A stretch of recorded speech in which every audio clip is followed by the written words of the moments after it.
సినీ నిర్మాతల సమావేశంలో ప్రొడ్యూసర్స్ కీలక నిర్ణయం తీసుకున్నారు. షరతులు అంగీకరిస్తే వేతనాలు పెంచాలని నిర్ణయం తీసుకున్నట్టుగా చెప్పారు. రోజుకి 2,000 కన్నా తక్కువ వేతనం ఉన్న వారికి వేతనం పెంచాలని నిర్ణయించారు. 3 విడతలుగా వేతనాలు పెంచేందుకు నిర్ణయం తీసుకున్నారు. రోజుకి 2,000 రూపాయలు వేతనం తీసుకుంటున్న వారికి తొలి ఏడాదిలో 15%, రెండో ఏడాదిలో 5%, మూడో ఏడాదిలో 5% వేతనాలు పెంచాలని నిర్ణయం తీసుకున్నారు. అలాగే 1,000 రూపాయల కంటే తక్కువ వేతనం తీసుకుంటున్న వారికి తొలి ఏడాది 20%, మూడో ఏడాది 5% వేతనం పెంచాలని నిర్ణయించారు. సినీ కార్మికుల వేతనాల పెంపు 30% సహేతుకం కాదని అభిప్రాయపడ్డ నిర్మాతలు షరతులకు అంగీకరిస్తేనే ప్రకటించిన వేతనాల పెంపు అమలవుతుందని నిర్ణయించారు.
సినీ నిర్మాతల సమావేశంలో ప్రొడ్యూసర్స్ కీలక నిర్ణయం తీసుకున్నారు.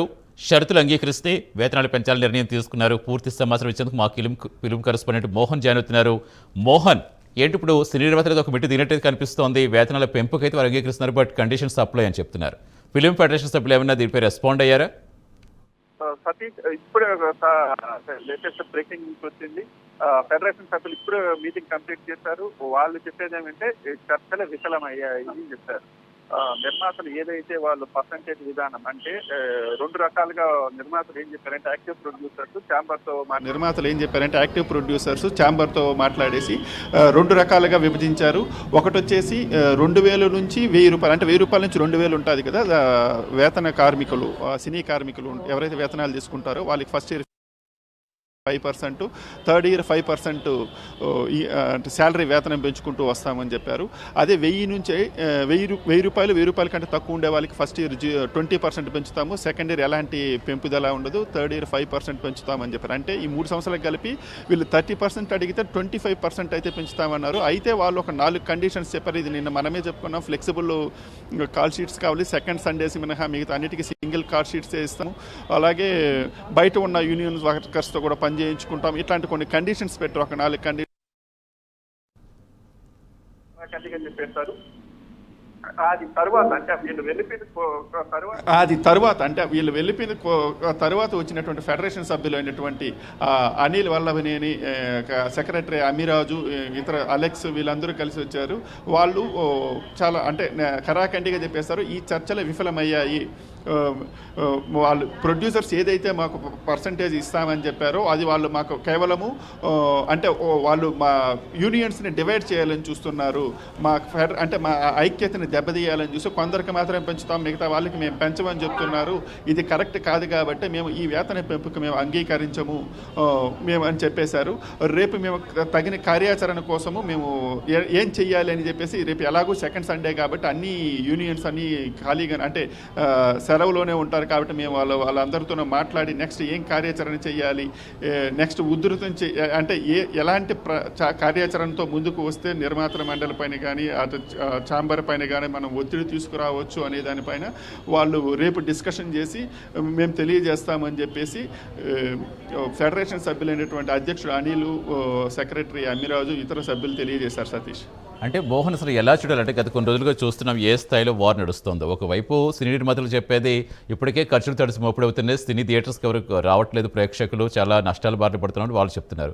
ఇటు పెరిగిన ఖర్చులతోటి మేము అసలు భరించలేకపోతున్నాం, మాకు శాలరీస్ తక్కువ, హీరోలకి మీరు కోట్లు ఇస్తున్నారు కానీ మాకు 100 రూపాయలు పెంచేందుకు ఎందుకు ఆలోచిస్తారు, వీళ్ళు ఇద్దరికి కూడా సహేతంగానే కనిపిస్తున్నాయి.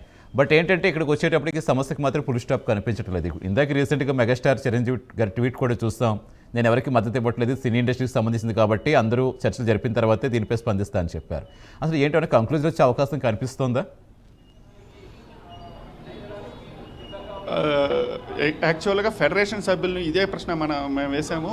అసలు ఎప్పుడు ఈ సమస్యకు పరిష్కారం దొరుకుతుందంటే ఇదంతా కేవలం నిర్మాతల చేతిలోనే ఉందండి, మే చేతిలో ఏం లేదు. ఎందుకంటే మేము అడగాల్సిన దాన్ని ఎలాంటి మా న్యాయపరమైన పద్ధతిలో మేము అడిగాము, కానీ వాళ్ళు మా యూనియన్స్ని డివైడ్ చేయాలని చూశారు, మా ఐక్యతని దెబ్బతీయాలని చూశారు. కేవలం ఇప్పుడు వాళ్ళ దగ్గర 13 యూనియన్స్ ఉంటే 13 యూనియన్స్లో 10 యూనియన్స్కి మాత్రమే మేము శాలరీలు వేతనాలు పెంచుతాము, మిగతా 3 యూనిట్స్ మేము పెంచమని చెప్పారు. ఉదాహరణకి ఆ యూనియన్స్లో వచ్చేసి ఇప్పుడు డాన్సర్స్ ఫైటర్స్ వస్తారు. వాళ్ళు ఏం చెప్తున్నారు, డాన్సర్స్ ఫైటర్స్కి ఒక నెలలో రోజు మొత్తం అంటే నెల మొత్తం వాళ్ళకి వర్క్ ఉండదు, చాలా తక్కువ రోజులు మాత్రం వాళ్ళు వర్క్ చేస్తారు.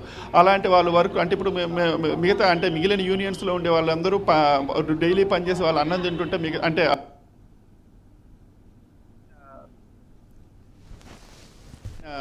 శాలరీలు అవి లేకుండా ఇబ్బందులు పడుతున్నారని మేము ఒక యూనియన్ మెంబర్స్ అంటే ఒక ఫెడరేషన్గా మేము చూడలేము. కాబట్టి పెంచితే అందరికీ పెంచాలి, ఒకరికి పెంచి ఇంకొకరికి తగ్గించడం అనేది కరెక్ట్ కాదు అని చెప్తున్నారు.